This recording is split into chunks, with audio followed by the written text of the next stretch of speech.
افتتاح پرونده جنایی علیه صابر ولیев. لاتوکوب шудани як хонандаи мактаб дар зимни баргузории аблава дар ноҳияи 5.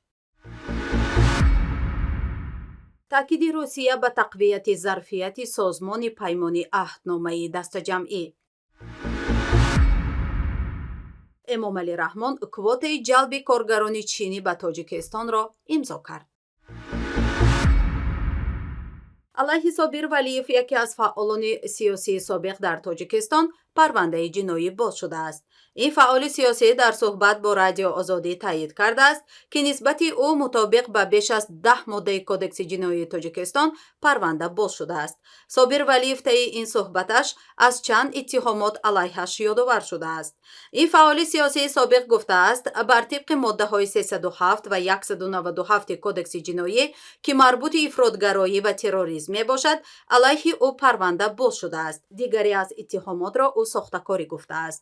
гуфта мешавад, ин парвандаи ҷиноӣ алайҳи собир валиев 3 нафар аз ҳамкоронаш дар ширкати тиҷоратии Девори ҷаҳонро шомил мешавад. собир валиев аз фаъолони сиёсии тоҷик дар хориҷ аз кишвар буд, ки бо иттиҳоми ифротгароӣ дар пайгарди қонунӣ қарор дошт ва бо умеди афв шуданаш ба тоҷикистон баргашт. мақомоти тоҷикистон, ки аксари кулли мухолифони тоҷикӣ муқими кишварҳои хориҷро вориди феҳрасти ифротгароҳо ва террористон карданд, борҳо эълон намуданд, ки дар сурати бозгашт ва талаби афв кардани онҳо аз раисҷумҳур бахшида хоҳанд шуд.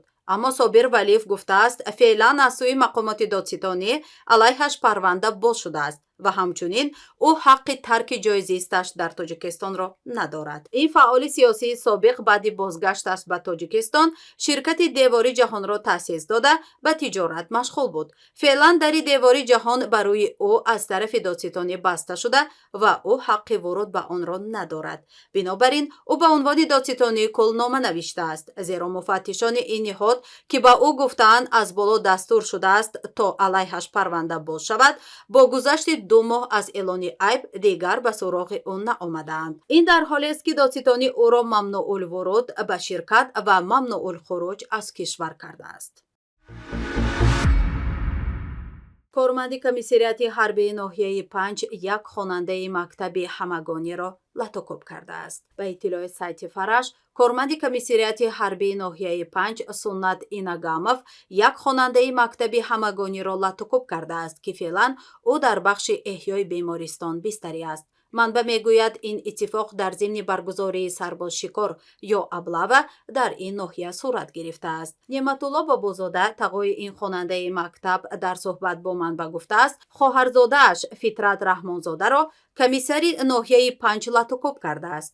ба гуфтаи ӯ, бар асари ин латокоби зиёди комиссар дар утоқи кориаш, мағзи сари ин хонандаи мактаб аз ҷо беҷо шуда ва пардаи гӯшаш даридааст. Неъматулло Бобозода афзуд, додситонии низомӣ баёноти омилони латокобро гирифтааст, аммо ташхиси тибби судӣ ҳоло ба дасти онҳо нарасидааст. ба қавли ӯ, ба далели вуҷуди шиносбозӣ дар ин ниҳоди ташхисӣ, онҳо то ҳол муваффақ ба дарёфти хулосаи тиббию судӣ нашудаанд. дар ҳамин ҳол дар комиссарияти ҳарбии ноҳияи 5 низ қазияро тавзеҳ надоданд ва низ назари Фитрат Раҳмонзода, комиссари ноҳияи мазкур, дар робита ба ин қазия ироа нашудааст. ин иттифоқ дар ҳолест, ки ахиран додситони кул ба далели вуҷуди меҳтарсолорӣ дар артиши Тоҷикистон алайҳи 6 нафар парванда боз кард. 24 март дар шабакаи иҷтимоӣ видеое роҳ ёфт, ки саҳнаи бадрафторӣ бо тозасарбозон латукуби онҳоро намоиш медиҳад.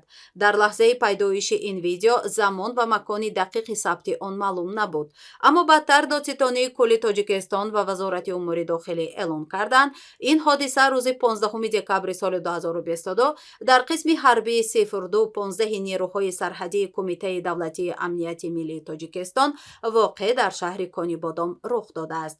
ҳамзамон эълон шуд, дар робита ба ин бадрафторӣ дар артиш 6 нафар боздошт шуда, алайҳашон аз тарафи додситонии низомии суғд парвандаи ҷиноӣ боз шудааст. муовини нахуст-вазири Русия ба тавсеяи зарфияти дифоии кишварҳои узви созмони паймони амнияти дастаҷамъӣ таъкид кардааст. Ба иттилои хабаргузории Спутник, Денис Мантуров, муовини нахуст-вазири Русия, дар зимни баргузории нишасти Комиссияи байнидавлатии ҳамкориҳои низомию иқтисодии ин паймон дар Душанбе ба ин нуқта таъкид кардааст. ӯ бо таваҷҷӯҳ ба нопойдории ғайриоддии марҳилаи геополитикӣ гуфтааст, ин вазъ тақвияти ҳарчи бештари зарфияти дифоии кишварҳои узви паймонро тақозо менамояд. ба назари ин мақоми рус, тавсеяи ҳамкориҳои илмию тавлидотии колои низомӣ, таҷдид ва таъмири онҳо яке аз роҳҳои тавсеяи зарфияти дифоии кишварҳои узв аст. Денис Мантуров гуфт, дар ин хусус солҳост ки кор идома дорад, аммо на аз ҳама имконоти мушорикат дар ин бахш истифода шудааст. Имрӯз мо маҷмӯи пешниҳодотро барои ҳамоиши минбаъдаи созмонҳои дифоии худ мавриди баррасӣ қарор додем. Инҷо муҳим аст манофеи миллӣ ба назар гирифта шавад ва дар зимни тақсими рисолату тахассус тавозуни фароҳамшуда хароб нашавад. ҳамчунин мутобиқ ба стандарт кардани муҳиммот ва техникаи низомӣ дар чаҳорчӯби созмони паймони амнияти дастаҷамъӣ бояд тақвият ёбад. Русия аз кишварҳои аслӣ дар созмони паймони амнияти дастаҷамъист.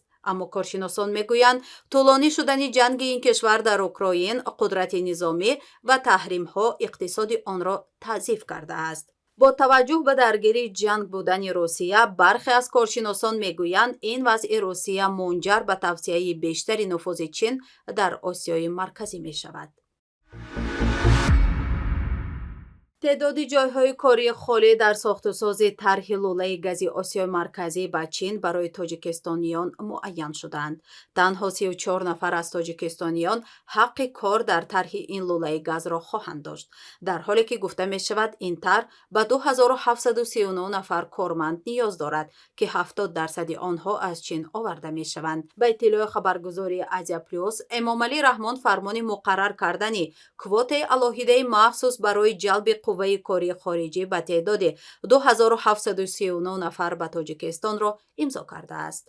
این لوله گاز از ترکمنستان به چین می رسد که در مجموع 966 کیلومتر طول دارد و 391 کیلومتر آن از طریق خاک تاجیکستان می گذرد. سازشنامه بین حکومتی ساختمان لوله نو انتقال گاز از طریق قلمرو تاجیکستان ماه سپتامبر سال 2013 به امضا رسیده بود. ماه مارس سال 2014 میان شرکت دوشنبه و پکین درباره تأسیس کارخانه مشترک ساختمان و استفاده این لوله گاز با اشتراک که حصه جانب‌ها هر کدام 300 میلیون دلاری سازشنامه به امضا رسید.